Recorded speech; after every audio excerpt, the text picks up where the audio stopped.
I'm so high and tired. And I'm driving a car 70 miles an hour in the dark while talking to you who aren't even really there right now. You will be there later when I go home and put music on the front and upload it. But right now, I'm just talking in fucking thin air, really. You're listening to Hypothetically with Will and Good morning, good afternoon, good evening, whatever time it is where you are. Thank you for listening to Hypothetically with Will Noonan. That's me. What's going on, guys? I probably sound a little bit tired right now. A little bit haggard. It's because I've had a very long day, but a very fun day. I was down in Brooklyn today for Skankfest. My first time going to Skankfest or performing at Skankfest, and it was fucking awesome. And I'm gonna tell you all about it right now. So I was lucky enough a couple weeks ago to get the call from Keith, the cop, over at Compound Media, and he was like, "Hey, Landau is gonna be in Vegas headlining for a week. Can you, would you like to fill in for him as co-host at the Creek and Jesus, it's gonna be a long one with this kind of brain. I've been smoking weed all fucking day, like all day. I smoked so much fucking weed today, and I smoke a lot of weed. But even for me, I smoked a lot of fucking weed today. So, pardon any verbal typos and shit like that. So he was like, would you like to do Skankfest, fill in for Dave Landau as co-host with Anthony and a live Kumia show at Skankfest? And I just was like, yes, of course.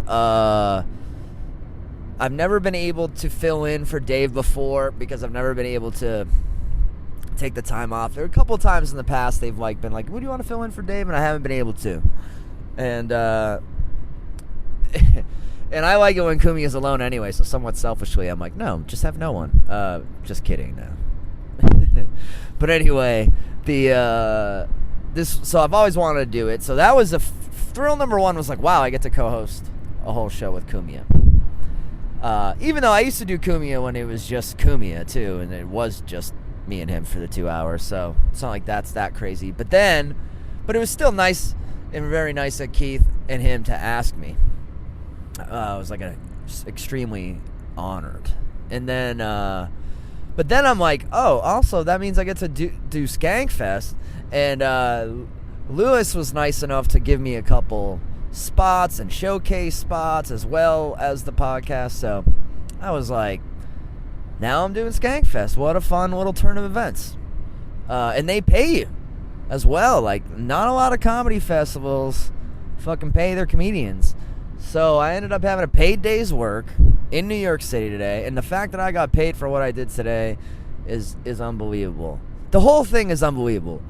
I can't even begin to describe how impressed, and I mean, impressed sounds like almost condescending, but it was just like I couldn't believe how huge it was. I knew Skankfest was big, and I knew it was successful, and I knew the Legion of Skanks had a very big fan base, and I have seen it like grow as long as I've been doing comedy, because when I remember like the first time I think I headlined a comedy club was Joker's Wild, and my first night headlining it, there was a Legion of Skanks live recording like before my show, and there was maybe 20 or 30 people there, but they were already now branching out of New York.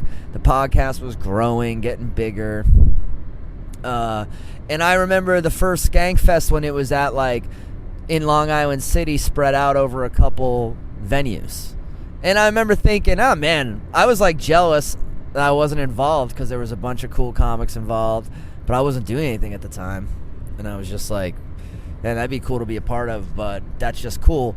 And to see it go from when I last really kind of saw it up close, because I've been in Boston for the past fucking 10 years, it's just unreal, man. I mean, it was like I don't even know, 1,000 people in this building. They had 3 floors of activity, 3 shows happening at all times, you know.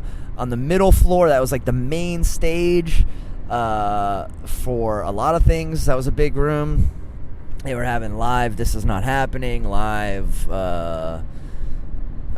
Kill Tony show, and then they had another big ballroom that was for like we did the live Kumia show in there. They did a live Legion of Skanks in there. They did a live Doug Loves Movies in there, and it's just like cranking these out hour after hour, and it's just like a comedy.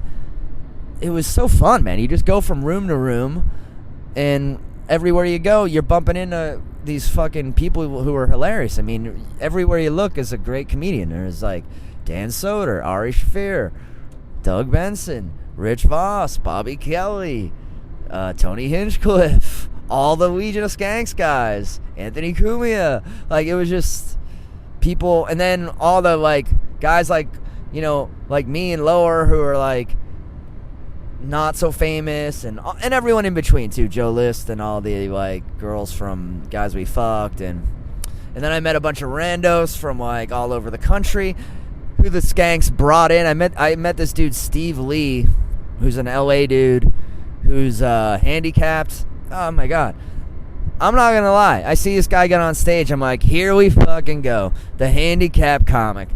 There's one in every fucking city.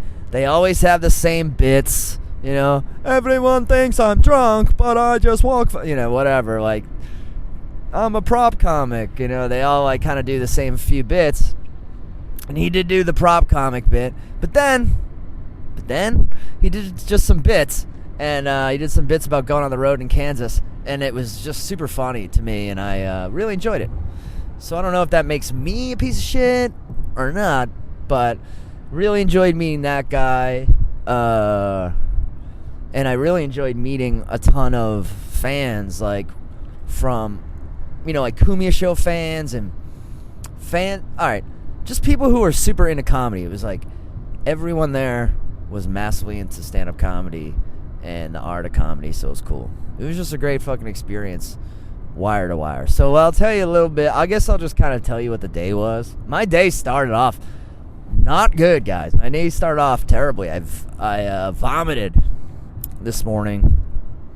It's like a throwback day. So I wake up this morning and I'm not feeling good. I ate some Chinese food before I went to sleep. I was starving. Super empty stomach, and I shove a ton of greasy Chinese food into it, some cookies, and then I pass the fuck out. I wake up this morning, whoa, as I try and avoid a major accident. I wake up this morning, just almost died. I'm just trying to fucking continue this story like nothing just happened. Truck just came into the road. That would have been great. They find this recording in the fucking pile of rubble, still recording. I think it has like 23 hours of memory.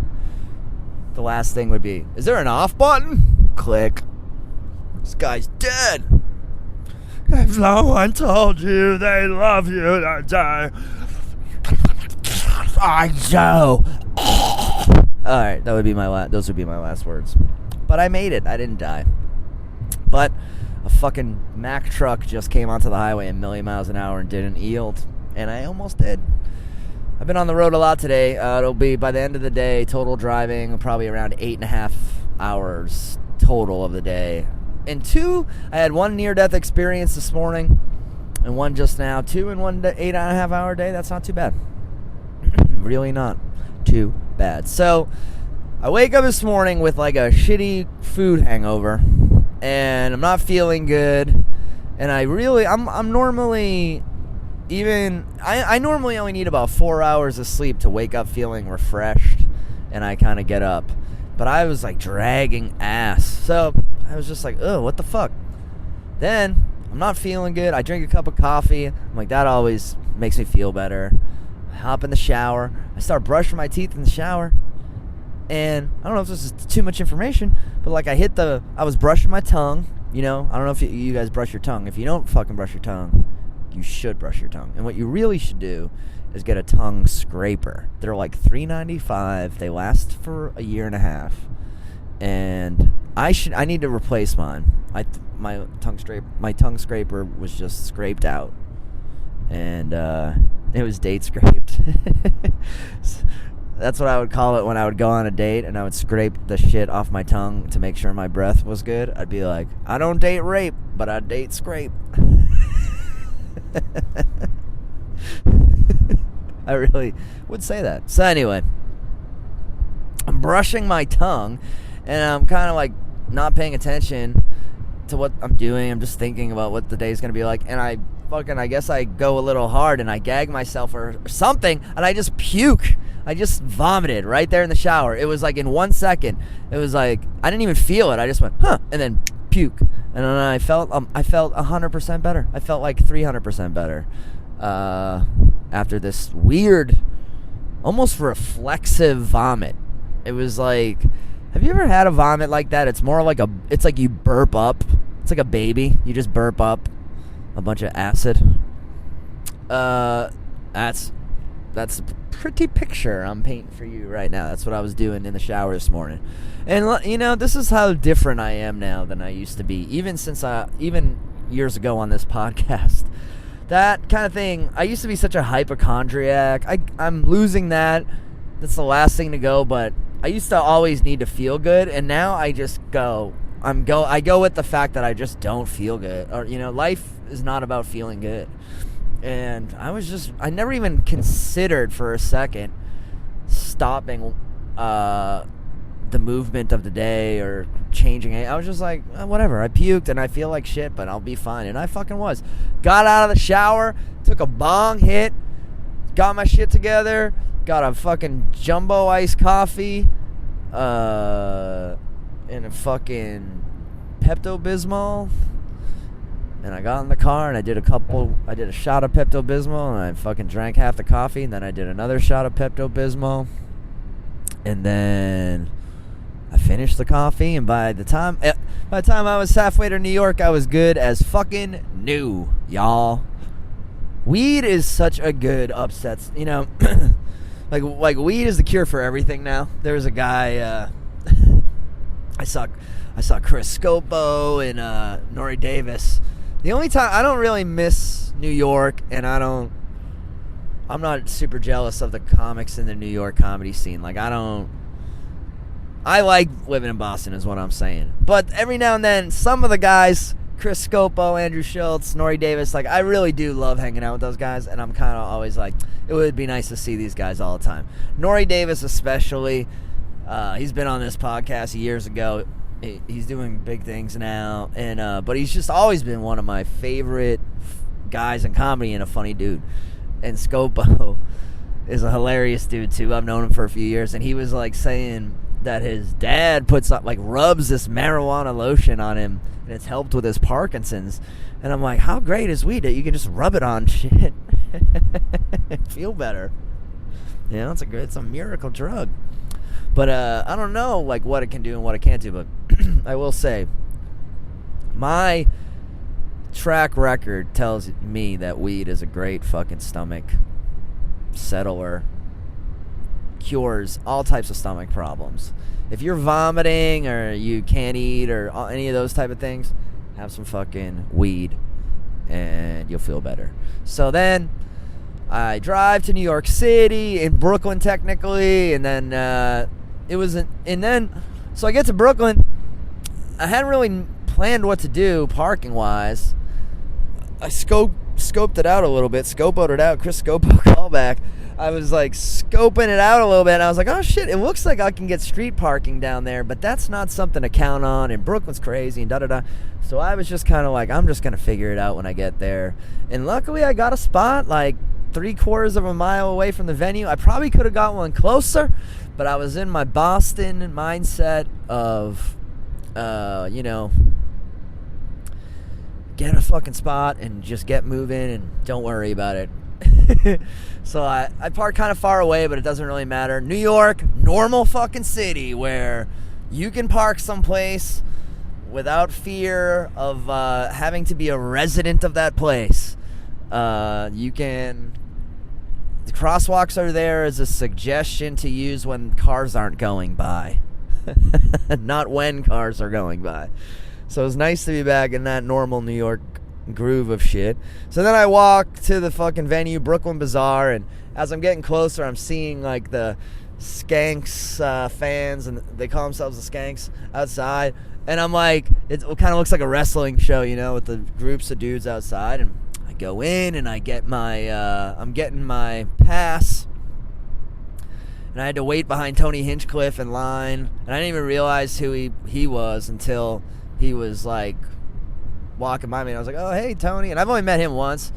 I don't think he remembered me. I don't blame him. And especially since he meets so many new comics all the time with Kill Tony, I'm like, a lot of people probably are like, hey, Tony. So I didn't take that personally at all. It's not like I've even worked with the guy. I just met him. So then that was cool. Everyone who works volunteered at the Skankfest. Super fucking nice, helpful, no hardos, no fucking like pushy, weird security people. It was like if you had the artist pass, they were fucking cool with you, and you were like, you know, treated well, which is cool as fuck and really nice. So then I go up and they're like, oh, go to this green room in the back. And I go in the back. It's like a legit fucking real ass green room with like a bajillion candy bars and bagels and all this fucking booze and all this fucking beer and soda and snacks and and since it's Skankfest, there's like tons of weed and CBD pills and fucking all kinds of crazy shit. And Kumia's back there already, and I'm like, it's great to see him. And then I just fucking sit down, and his girl's there, and we all just and then Dave Smith from Skanks came in, and we all kind of shot the shit for a little while. And then Ari Shaffir came in, and Ant's like, Ari's gonna be the guy on the show, and we were just all hanging out in the green room. Didn't really notice that it was getting to be close to showtime. And then they're like, someone comes in, they're like, all right, you guys are starting in a couple minutes. And we're like, cool. And then we walked out, the three of us, and it was like unfucking real, man. There was like 400, 300 fucking dudes out there, a couple chicks, but it was just like, roar, like the roar of applause. And like, I think we were one of the first things of the day and of Skankfest. We were kind of like, I don't think we were the official kickoff or anything, but it was like one of the first bigger things. I know Ari, they loved the shit out of Ari, so it was like they were psyched to see him. So it was quite a scene, and I was fucking like, damn. And that was the only moment I was like, shit, did I drink too much coffee? Because I probably had 3 medium iced coffees by the time I'd hit the stage because of like the not sleeping well and the upset stomach. And I mean, literally for a split second, I was like, man, this is fucking nuts. But then you just look over and Kumia's going and Ari Shaffir's going, and it was fun. And I'll admit, I never really been on air with Ari. I've only met Ari once, real brief, in the past. So I was like, I don't really know this dude that well. So you kind of got to lay back for a sec, see what the rhythms are. You don't want to cut anyone off. And I got a good jab in on Ari. He was like doing something with his phone, and it looked like he was like, someone was trying to signal him from the side. And I was like, oh, does Joe Rogan need something? And I got a big laugh. And that kind of like broke the ice. And we did an hour and a half or so of fucking live podcast. And it was fucking interesting as fuck, man. And Kumia, obviously Kumia is just so funny. Like, I say it all the time, but I never get sick of saying it. He's one of the funniest fucking people I've ever shared oxygen with. And also, so like I said earlier, all the comedians are there, and there's all these funny people, and when Kumia was around, it's like everyone's a fan of him, People are standing around. You can tell everyone, like, loves Kumia. I mean, I'm sure not everybody does, but a lot of fucking people do. And he's definitely got the respect of the guys in the Legion of Skanks. And he gave them, like, one of their, like, first shots back in the day, you know? So it was cool as fuck. And so then we're done, and then we all hang out in the green, and because Legion of Skanks got the thing on lock and it's such a good time, I was just allowed to smoke weed wherever the fuck I wanted. So I was just smoking weed in the green room, chit-chatting, hanging out with Anthony and his girl. And, you know, me and Ant, we hang out on the air, and we hang out sometimes like 20 minutes or something in the green room before the show. We don't really get to hang out. And we got to hang out for like another hour and a half, 2 hours in the green room. And then I went, checked out a little bit of Doug Loves Movies, and I went down and checked out some comedy and met some comics, so I wanted to go see them. And then what else did I do? I talked to a ton of like Kumia fans and people from Twitter that I've talked to before. It was cool to put a lot of faces to those Twitter handles and shit. I made an Opie video on my way to Skankfest, and a comedian that I really like texted me and said he'd like the video, so I was like, it was just a great day. But here's the thing I want to really like drive home about Skankfest, like that I don't think I really understood until I went, which is that it's so good for comedy, man. It was I've been to comedy festivals before, and it's about, a lot of them are about it's about comedy, but it's also about business and people's careers, and there's a networky vibe, and there's like it's another notch on everyone's belt trying to get ahead. And comedy, and a lot of the audiences are like touristy type audiences, and they like comedy, sure, and some of them might be big fans, but it's just something for them to do in their city. This shit is the exact opposite of that shit, man. It's fucking comedy diehards, and people who are doing the shows are not doing it for their fucking careers. I don't even know if all of it's even going to be broadcast. I was like, some of this I think might just be happening right here. I know they were recording everything. I knew there were some problems with that kind of stuff though too, so I don't know. But like the Legion of Skanks, they were like, their live show, I could barely even see it. There were so many people. But it was a fucking zoo, and it's for the fun of it and for like the laughs and to just have a good fucking time. No one's trying to make their big break there. I mean, I'm sure like Skanks make some dough, but it seems to be kind of like a great just way to give back to everybody and to the fans. And I'm telling you, man, they gave me a gift bag. It's full of cool fucking shit, and not just like junk. Like there's weed pens in there, good fucking stuff. It's one of the coolest things, man. I'm super, super, super duper fucking impressed and in awe of Skankfest NYC, and I could not what's the word? Man, I'm so tired and high. I've been up since 7 this morning. It's fucking 10:15. And I've smoked a pound of weed today. I implore you, if you can get to Skankfest next year, or if I put this out tomorrow this year, if you can get down there, go. If you're a comedy fan, it was so cool, man. So cool. And there were a lot more, a lot of comics from all over the country.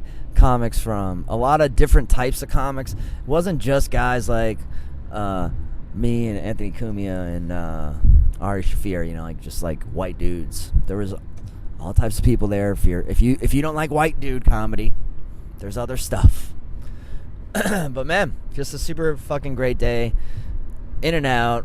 Saw so many hilarious comedians, and it was cool to be a part of. So thank you. First of all, thank you, Anthony Cumia, who's introduced me to, over the years, has introduced me to so many cool people and such a cool fan base. And like, a lot of the coolest things I've ever done in comedy have been through Compound Media and Anthony Cumia. So I got to thank Anthony for that. I got to thank Allie for that, for bringing me into the Cumia world.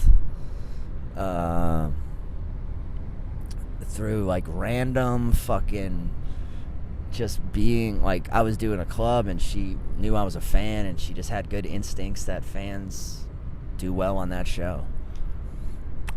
So Allie is huge, and it's been like, it's all led to some really cool shit, and it's funny, you know. I felt a little shy at times today, especially with all the weed smoking, but you know, you're around some fucking big time dudes, and I don't know, like, it's funny, I was saying to Anthony, it's like, oh yeah, Doug Benson's right over there, and like, me and him got into a little tiff on Twitter, and now it's like, I don't even want to look him in the eye. I was like, all like, oh shit, it's Doug Benson. And he was like, yeah, that's the thing with these things. Like, sometimes you just run into people and you're like, dude, you know, I don't really have a lot of beefs, but you forget that sometimes you like talk shit or you had like a weird experience, and or you overread into, like, I saw Bobby Kelly and I know him and a little bit, and I was like, hey Bobby, and he was kind of like, hey, and I was like, and then like kind of blew me off, and I was like, is he mad at me? Does he not like me? Or does he just... I think he just didn't recognize me. But yeah, it was that kind of day. It was really... It was like, man, I've probably said the word like 60 quadrillion times. And I'm like so sorry about that. Interesting times. It would be cool. My prediction all day was, if this is what Skankfest has become in just 5 or 6 years, in the next 5 or 6 years, it'll probably be at the fucking Jacob Javits Center or some gigantic place, because it's so cool. And you know that like the bigger names are gonna want to get involved. Like, I was like, Bill Burr and Joe Rogan should be here right now, because this is just a place they'd want to be, because it's like, if you're a comedian, you'd want to be here.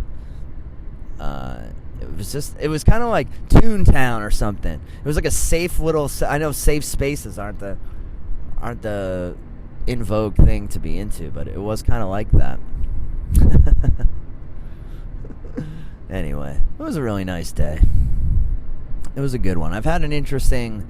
And I got some big stuff coming up, you know, or more interesting things coming up. I got the Boston... We got a recording coming up in July at Laugh Boston for this CD. It's going to be like the best of Boston comedy, or Boston's best or something like that.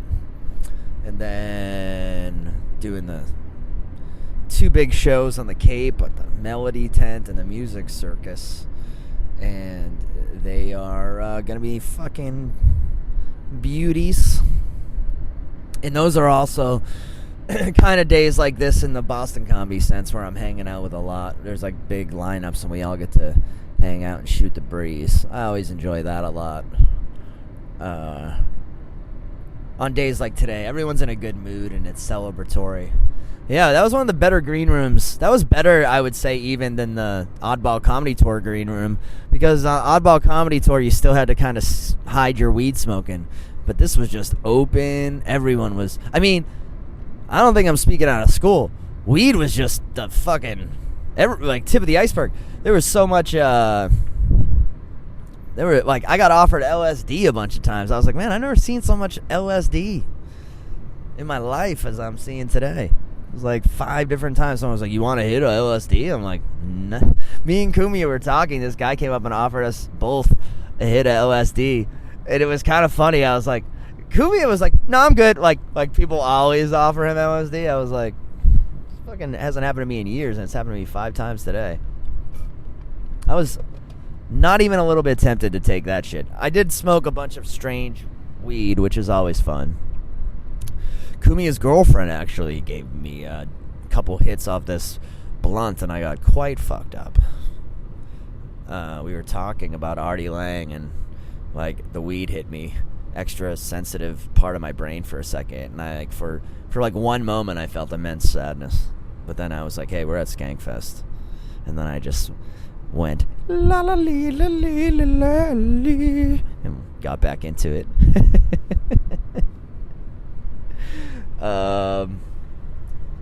What else? I met a bunch of like musicians too. Unfortunately, I probably won't get to see any of them perform, but I'm gonna look them up. Yeah, there's just so much guys to talk about, but it was a good time. I'll move on to other topics now, but it was cool. Hope I do it again next year. How much time have I done? All right, I'm gonna check right now, and then I'm gonna smoke weed. That's what I've been doing. But in my mind, if I had to guess, I'd say I'm at 25 minutes right now. And I bet it's only like 10. I feel like it's 25. I bet it's 10. Oh, I was below. It's 30 something. Holy shit. This day gets better and better. All right, I'm gonna smoke some weed. I'm gonna come back and do this second half of the podcast. I've been doing that lately, but this time I'm just going from stoned to more stoned. All right, I'll be back in a second. Okay. I'm back. And I'm a little more high than I was before. Remembered something, though, during that break. Mike Cannon, another guy who I was happy to finally meet in person, who was also as high and as nervous, seemingly as a little bit socially nervous as I was to meet me as I was to meet him. It was like two guys. I even said, I was like, wow, it's weird. We only talk online. And he was like, yeah. But I find him to be very funny. It was cool to see him. He's got a little baby on the way. So congratulations. He's a few weeks away from being a dad. And everyone's getting very fit. I noticed that Mike Cannon's very fit. Nori Davis very fit. Joe List was looking very thin. Ari Shafir looks about the same, but he looks fit. He looks like he's in decent shape, getting a lot of sunshine. And it was a fantastic. Did I mention I had fun today? All right. So I guess I was thinking, what else can we talk about? The whole Opie thing. You know, I like Opie. A lot of people think I just want to kick his dead body and piss on it and shit on him. And really, sometimes people come up to me like, "Oh, fuck him, huh?" And I'm like, no. Like, it's comes from a place of respect and a place of I don't know him at all, but it's like I know Kumia now. Opie and Anthony. I know Anthony. And I'm a big fan of their old show. And even Opie and Jim, I was a big fan of.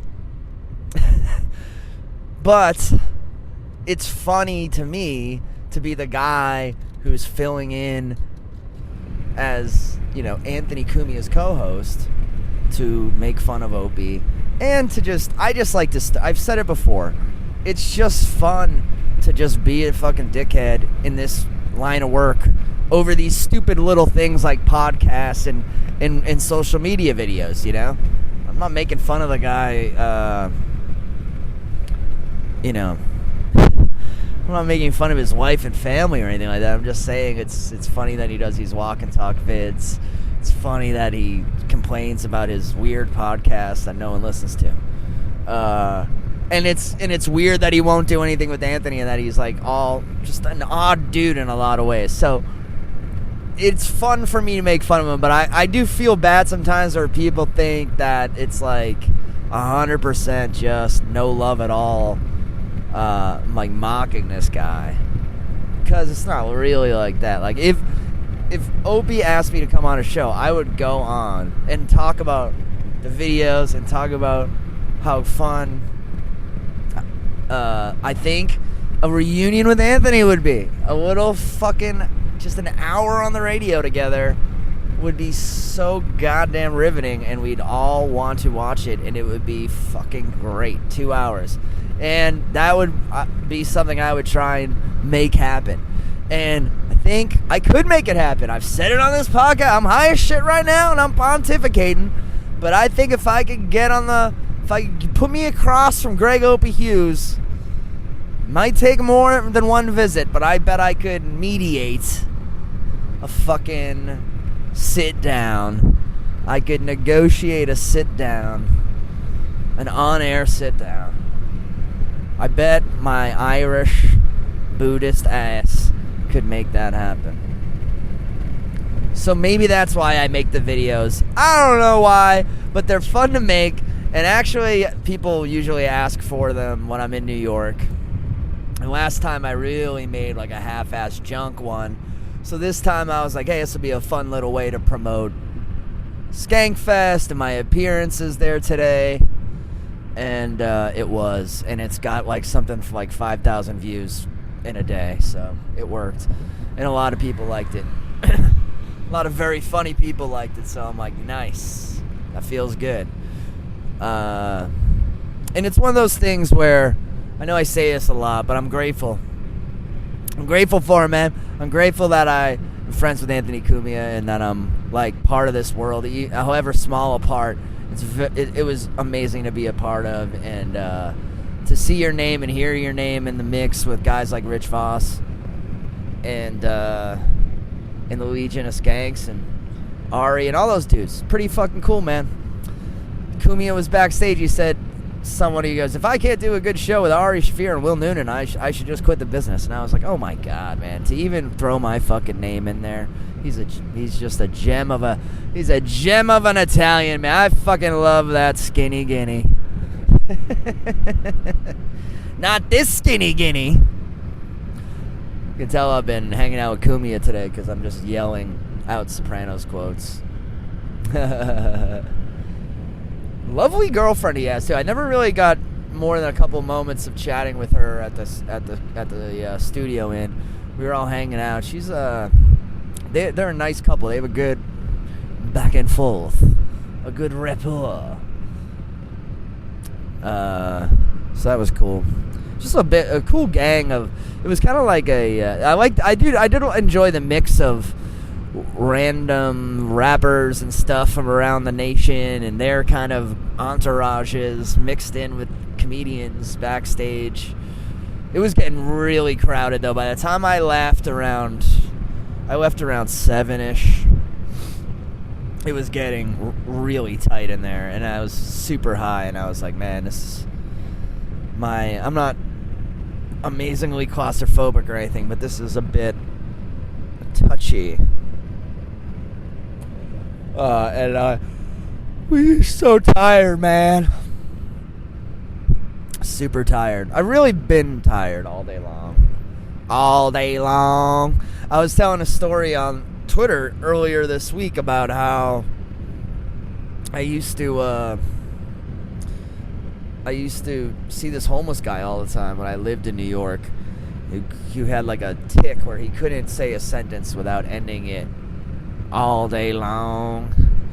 He'd be like, this fucking lady on the bus is a bitch all day long, and I just sit around and no one fucking talks to me all day long, and I fucking get on this bus all day long.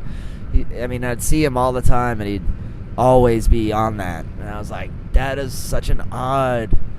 Like, the brain is so fucking weird, and mental illness is so weird, and what in his head is skipping to make that happen, and I just don't fucking know.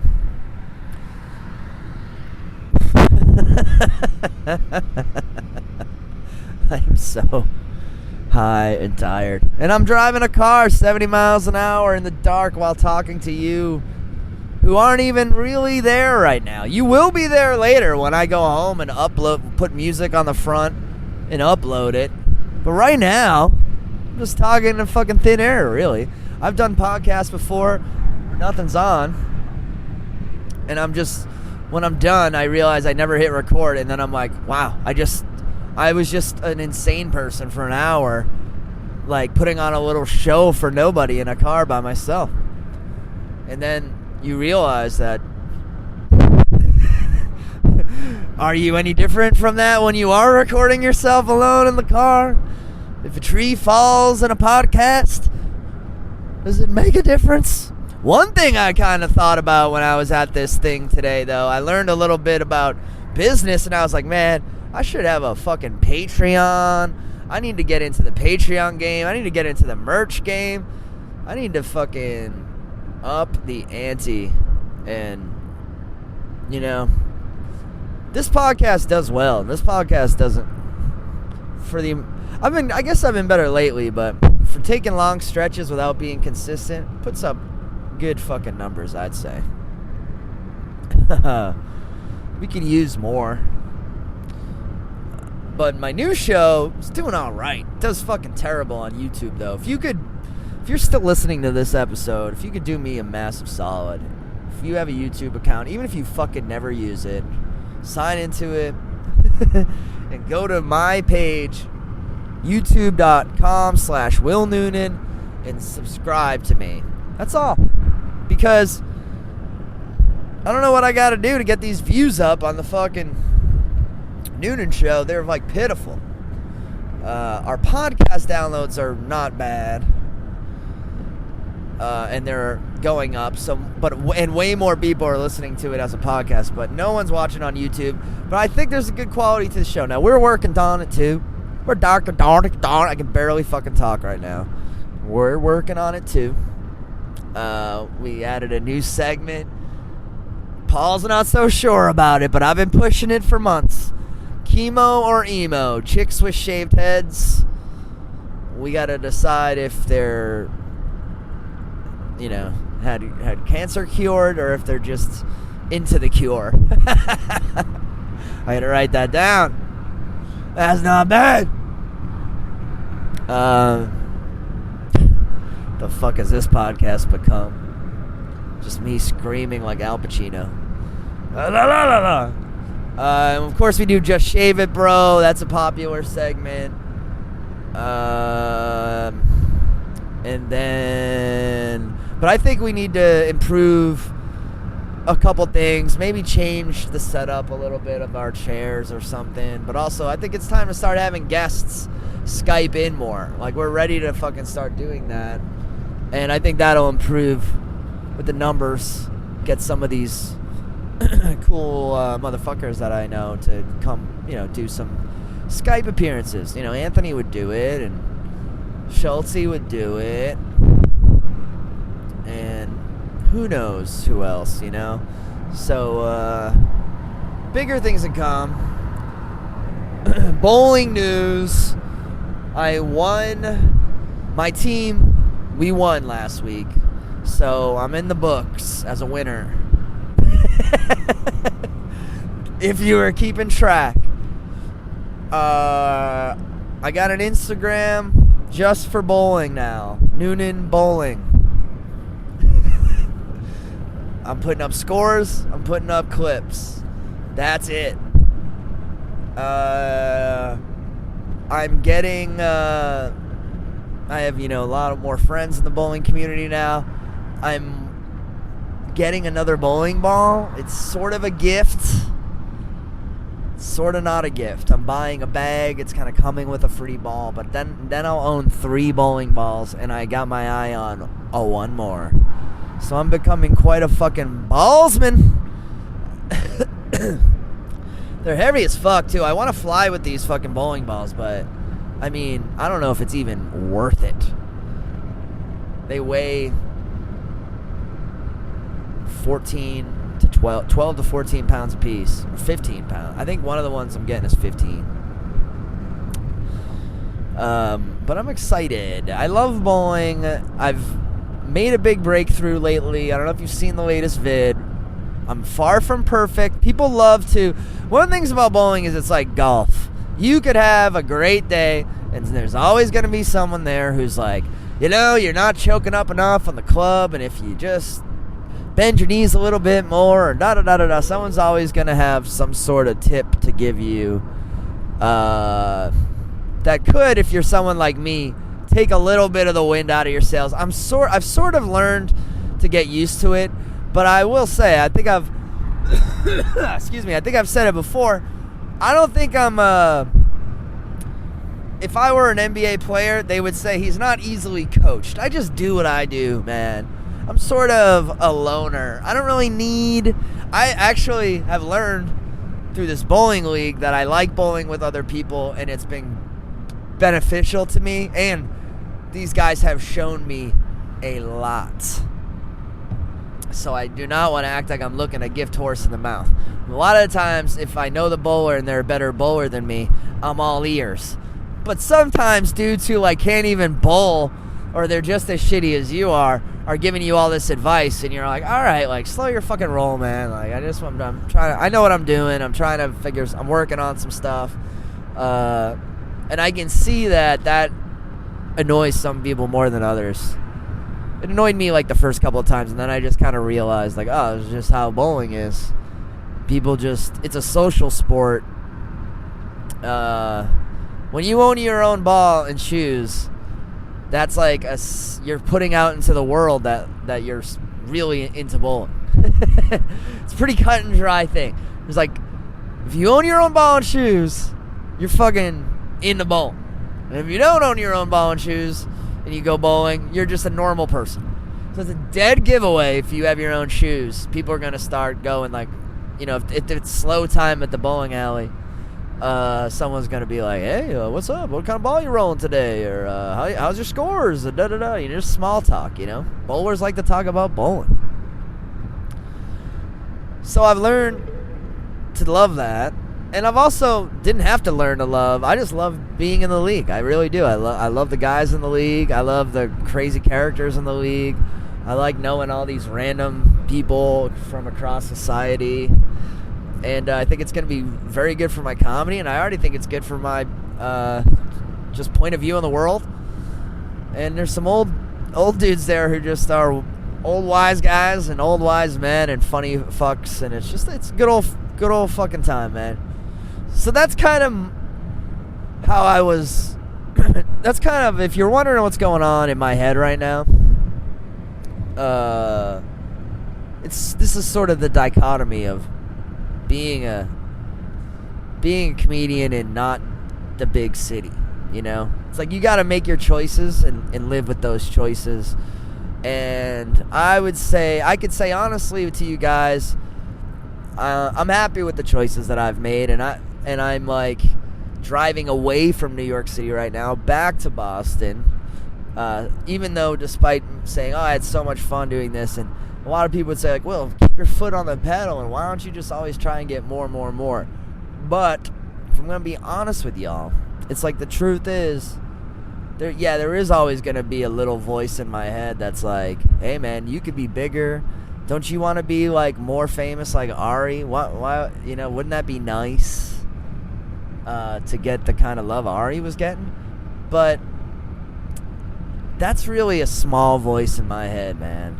The other bigger voice that's louder is going, hey, man, like, you have a great life, and the things you do, and, like, the girl you have, and the exercise you get, and the bowling you do, and the little relationships around Boston you have, that's what you get by living there. That's the gift of living in Boston, is I get to be in a bowling league. I get to go grocery shopping. I get to fucking make friends with my neighbors. I get to see my family and do shit like that. And that's just something you give up when you dedicate your entire life to trying to make it.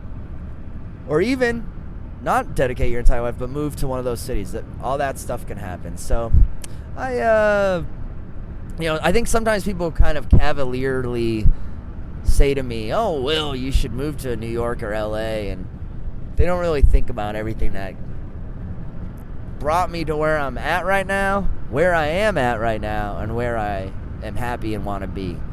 And yeah, I love days like today, and I love getting the love from the fans, and I love hearing, and I kind of do like brushing elbows with the guys and showing them that I can be funny as they are, and having and all that shit. But of course, there's the other side of it where you go, and a lot of people put fame and funniness next to each other, and that matters in this business. But all that shit is bullshit, man. You just gotta do what makes you happy. And I was thinking earlier today on the drive that I think when you die, or when you're sick, or when something's fucked up, the things you go back and you remember in life are moments. It's not days, it's not hours, it's not years. It's like how you felt for 5 seconds once is what your memories are, you know? I remember shit that happened when I was a karaoke host, awkward conversations, I still remember them, you know? Meeting Artie Lang and Jim Norton and stuff. It's these, when I close my eyes and I remember those things, I remember how I felt for about 5 seconds. And then it's gone. You're lucky. When those 5 seconds are happening to you, I think maturity is knowing when it's happening, savoring that moment, and realizing that that's what life's about. And for me, honest to God, I'm happy with, like, one of the moments I always like is summertime. You're walking to your car, and it's quiet, and it's just you outside. You hear like a creak of a screen door somewhere, closing, slamming, and it's just all is right in the world, you know? That's a moment in a life, right? I'm so fucking high right now, but you understand what I'm fucking saying? Life's about moments, man. And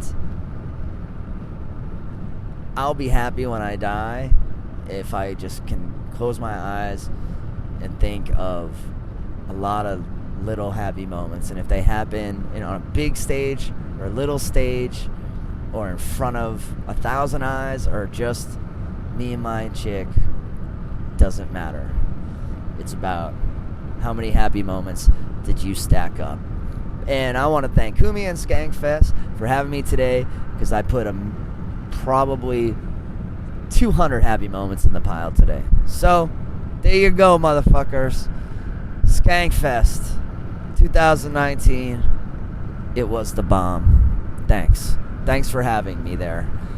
Everyone involved in having me there, or having anything to do with producing that, thank you so much for doing it.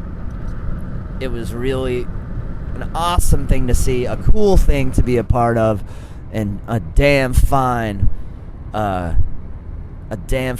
to do for the comedic world. Truly, motherfuckers. All right, peace out. Remember, if no one told you they love you, I do. Good night.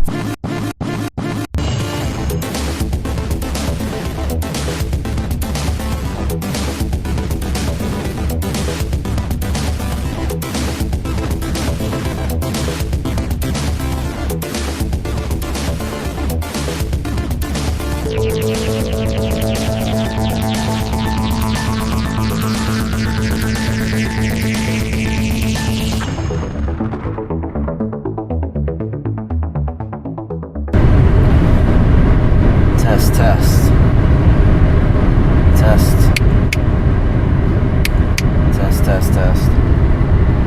Testing 1, 2, 3. No fucking windscreen. Sorry. 3, 2, 1.